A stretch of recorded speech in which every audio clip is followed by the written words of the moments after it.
Welcome to The Eye Opener. I'm your host, Michael Lewis.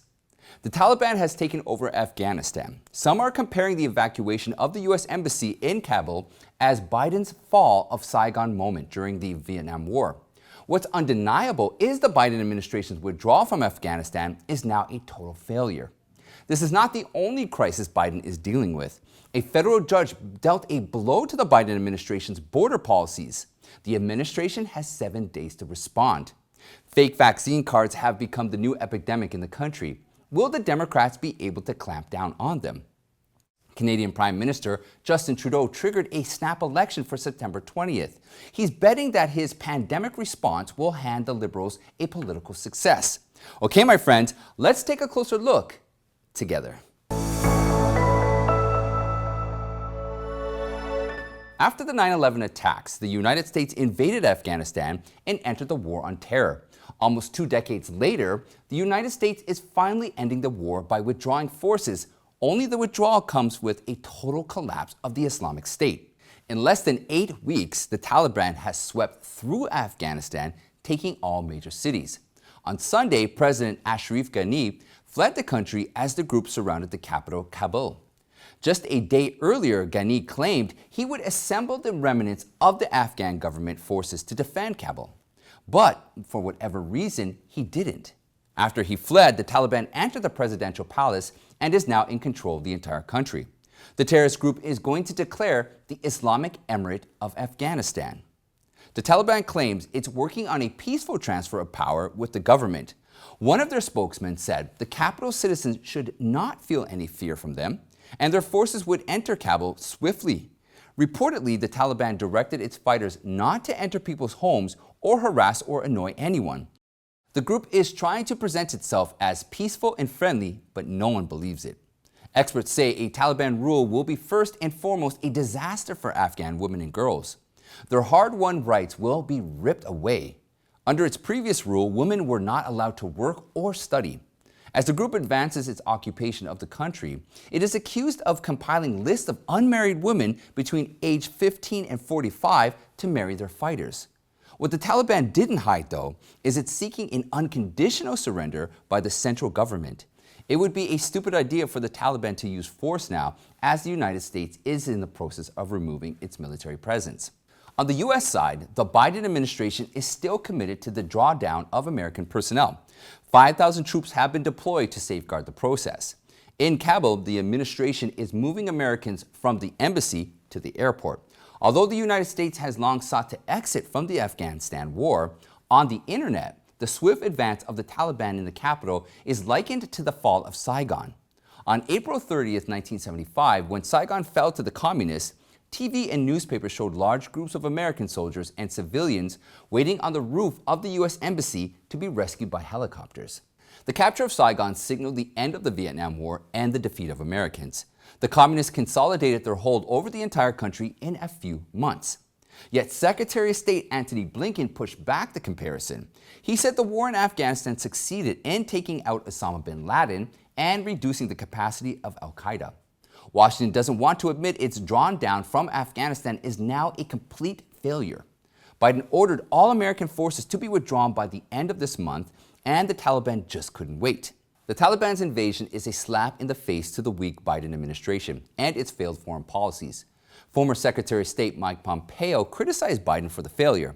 He said it looks like Biden couldn't execute the model of deterrence that the Trump administration prepared for withdrawal. And how would you have done it differently? Well, I don't know exactly what they're doing, but we had conditions attached to how we were thinking about this withdrawal. I was part of those negotiations. I was also in the room when President Trump made very clear to Mullah Baradar, the senior Taliban negotiator, that if you threatened an American, if you scared an American, certainly if you hurt an American, that we would bring all American power to bear to make sure that we went to your village, to your house. We were very clear about the things we were prepared to do to protect American lives. Well, it looks like this was poor planning, poor leadership, and that the model of deterrence that the Trump administration had in place as we prepared to bring the soldiers, sailors, Marines, everybody who's on the ground there home. Former President Trump brokered a deal with the Taliban that targeted a full troop withdrawal by May 1st, 2021, and Biden later extended the deadline. On August 12th, after the Taliban declared a 10th provincial capital, Trump said what the group was doing was not acceptable. After signing the deal in 2020, he said he personally had discussions with top Taliban leaders and that they understood this very well. It would have been a much different and much more successful withdrawal, the former president said. But how Biden withdraws the troops is only one aspect of the issue. His entire foreign policy as a whole has serious problems.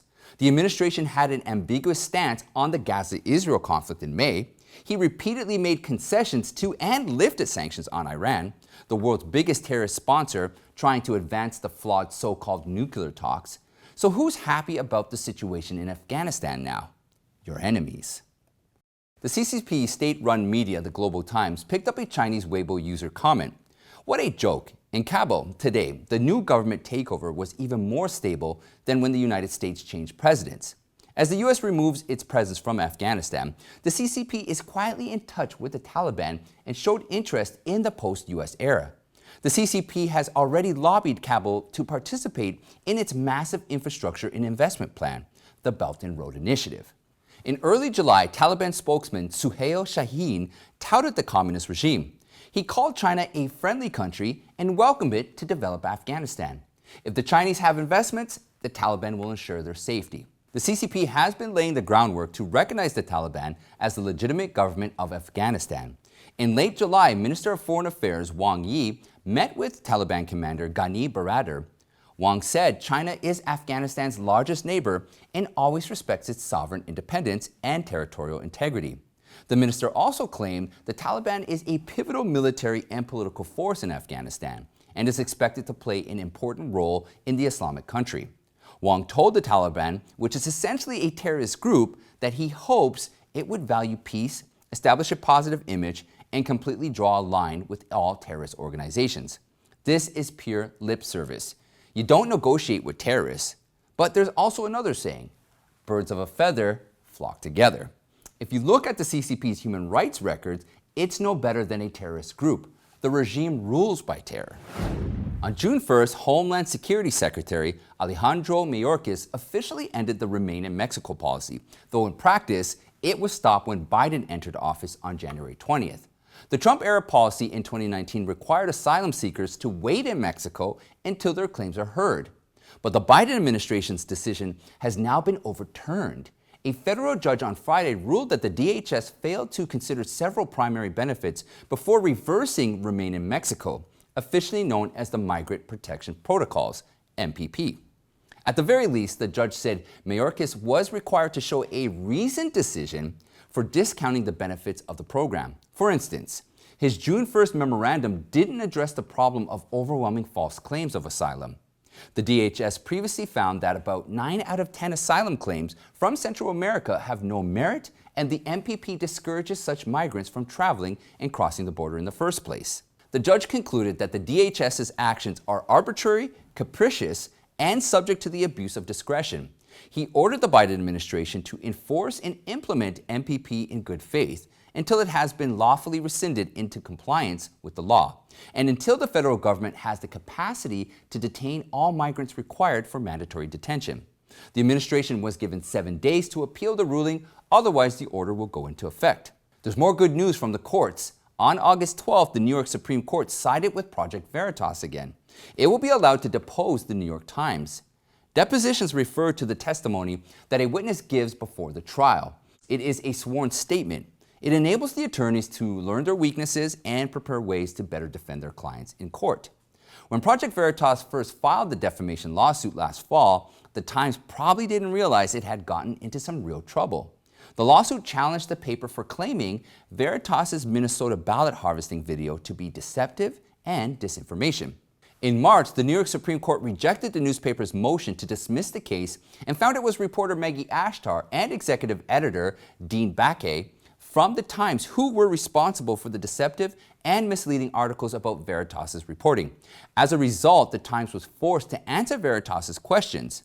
The paper repeatedly claimed that it lacks knowledge or information to be able to conclude whether the allegations against the reporters was true. Veritas's media relations manager called the court's decision a victory for justice. He said Project Veritas does not fear depositions. In fact, we actually look forward to them, because we have nothing to hide. Can the New York Times say the same thing? We are looking forward to their depositions. And coming up, we have incoming New York Governor Kathy Hochul saying she'll cooperate with the nursing home investigation. Fake COVID vaccine cards proliferate in the U.S., and Canadian Prime Minister Justin Trudeau has called an early election for September 20th. But before we continue, I just want to stress how important it is as the viewer to help us get the truth out to as many people as possible. Please take the time to like and share this video across all your social media.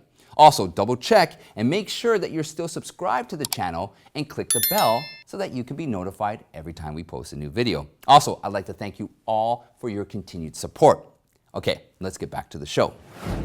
Incoming New York Governor Kathy Hochul on Sunday vowed to fully cooperate with requests for data regarding Andrew Cuomo's nursing home scandal.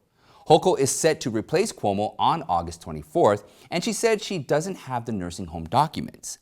The allegations against Cuomo on the scandal are not limited to his disastrous order and concealing death data.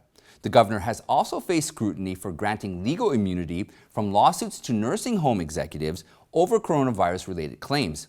In return, a high-powered healthcare industry group made a large donation to one of Cuomo's campaigns.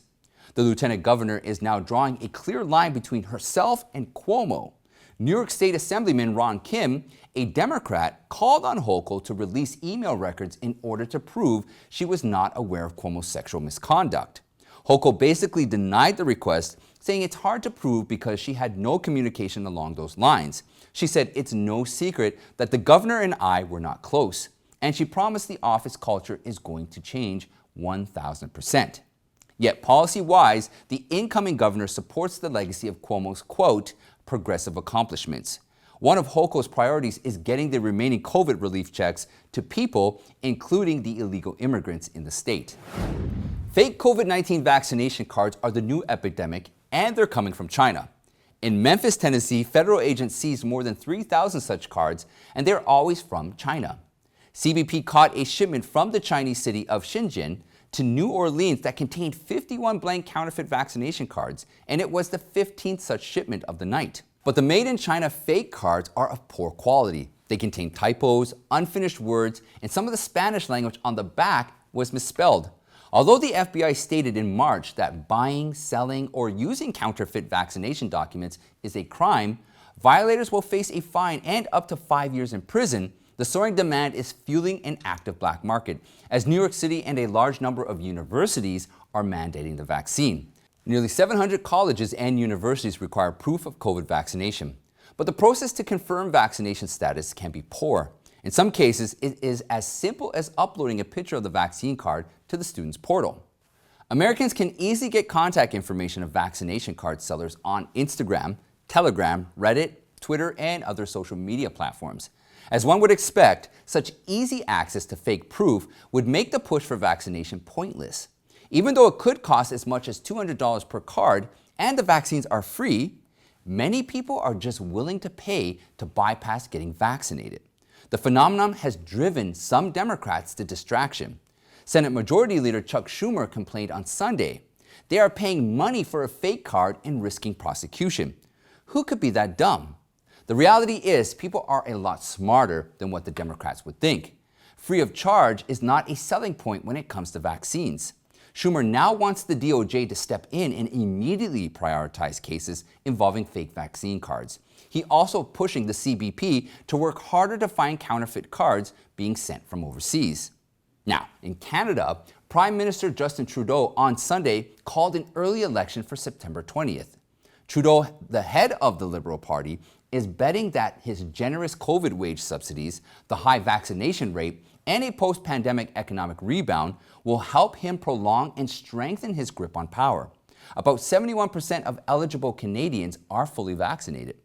The election, which comes less than 2 years after the previous vote, is a pivotal, consequential moment for Canada, and Trudeau needs a new mandate to ensure voters approve of his Liberal government's dealing with the pandemic. Throughout the summer, 29 members of Parliament announced their retirement, signaling that the election was looming. The Trudeau government currently has only a minority of seats, leaving it reliant on the New Democratic Party, also known as the NDP, to govern. It favors even heavier spending on social welfare programs. Liberals have spent heavily on subsidies to businesses and individuals during the pandemic. At the same time, both the national debt and the budget deficits rose to record highs. The opposition parties, the Conservatives and the socialist-leaning NDP, condemned Trudeau's snap election as a power grab. Erin O'Toole, the leader of the Conservatives, said Canadians shouldn't be risking a fourth wave of COVID-19 for Trudeau's political gain. Some Liberals also disapprove of an early election, saying that although there have been roadblocks from the opposition parties, Trudeau managed to pass most of the legislation his party proposed. It's a risky situation to go to the polls when you don't have to, a Liberal strategist said. And that's it for today, my friends. Check out the playlist right here for more eye-opening content. You can join me in our Eye Opener Telegram chat room and follow me on YouMaker, Gab, Parler, and Getter. Don't forget, please sign up to the email list so that we can stay in touch. I'd like to thank you all, and I'll see you next time.